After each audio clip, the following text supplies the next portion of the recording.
the latest in the last couple of days. Now we take a look at Ukraine, as Mike started to allude to here. A senior envoy of President Trump was on his way here to have high-level meetings with Ukraine. Some of that not taking place. Nonetheless, there is action on that front. And I don't just mean on the hot war here. There have been casualties across Ukraine in the last day, Russian strikes continuing. In other words, the war is raging. And now we bring in John Hardie, the director of the Russia program at the Foundation for Defense of Democracies, I believe coming to us from Atlanta, if I had that right. But thanks for being with us on this. There's clearly some action taking place away from the front right now as we see the White House talking about a 28-point plan. I mean, that's in depth. We know that President Trump, when he comes to solve conflicts, he comes and he gets into the weeds. He takes on the fine detail. He doesn't come with these sort of umbrella issues. He really gets into the details. What does this look like to you, the plan that the White House is proposing, what we know about it? Well, thanks for having me on. I think the details on some of the most contentious issues are still unclear. What's concerning to me, there's a Russian idiom to step on the same rake. And to me, that's what's going on here. We've tried this before with a U.S. proposal back in April that the Russians rejected. Putin's maximalist demands, which he really refused to budge on over the subsequent months, sunk any chance at negotiations. Now, last month we had this abortive idea of a Budapest summit, again sunk by Russian intransigence, and of course the sanctions on Russian oil that followed.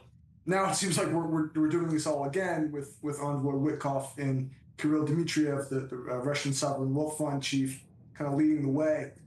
I just don't really see any prospects for success so long as the Kremlin refuses to budge on these maximalist demands that are just unacceptable to Ukraine, and that neither Russia nor, frankly, the United States has the leverage to shove down Kyiv's throat. So I just don't know exactly where this is going. Well, along those lines, we're talking about, Russia, U.S.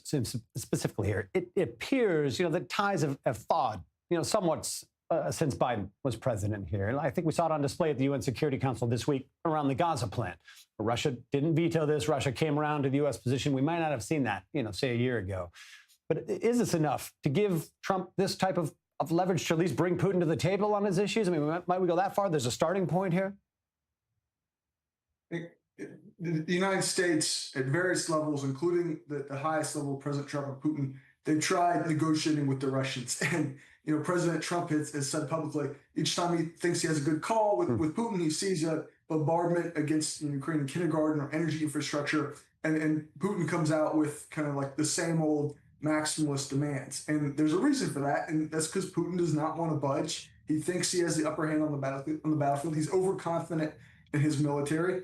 And, despite the fact that many of his advisors might even say, okay, you have a pretty good deal on the table with Trump, take it. It's in your best interest. It's the best you're going to get. He does not want to do that. And I think President Trump might be inclined to say, okay, Ukraine, just kind of go along with what the Russians want. It's not that big a deal to withdraw from the Donbass or whatever. But, the Ukrainians don't feel that way. And in my opinion, rightfully so, but that's kind of irrelevant because, like I said, neither party has the leverage to shove this down Ukraine's throat. And so if you try the same old approach where you kind of try to have a deal worked out with the Russians and then present it to the Ukrainians, it's not going to work. Look, you lead me to the next place I want to take you here. Talk about Ukraine. I mean, we've seen one of the most cringeworthy, Oval Office meetings perhaps ever, not a short while ago, this last year between, the leader of Ukraine and the leader of the United States. This didn't look like it was going to go anywhere good for Ukraine. How do you define that relationship? Clearly has evolved, has moved on from that incident to some degree here. We think there's fairly functional level of ties right now between the Ukraine and the U.S. How critical is this? And just, is the Ukraine where the U.S. wants them to be? Ukraine government? Yeah, I think the relationship has improved really significantly. I think the challenge is that you still have pieces of the administration, and I'm referring especially to Envoy Witkoff, who I think see the path to peace as kind of hammering out a deal with the Russians and then kind of presenting it to Ukraine. Other folks in the administration do not take that approach. And frankly, I think if there is going to be a successful way, it's going to be the latter, where you kind of have to put economic pressure on the Russians, and frankly, wait until they've exhausted their military recruitment, which is still pretty high, and their kind of military offensive potential, and then maybe you can Putin might be willing to say, okay, let's at least pause the war. That's a lofty goal. That is a lofty goal to exhaust, the Russian military capabilities. We haven't seen that happen yet. Obviously, it's something we're all watching for. John Hardie, I appreciate you being with us here from the FDD and the Russia program. A lot of fascinating developments as well, always on that front. Thanks for joining us. Thank you.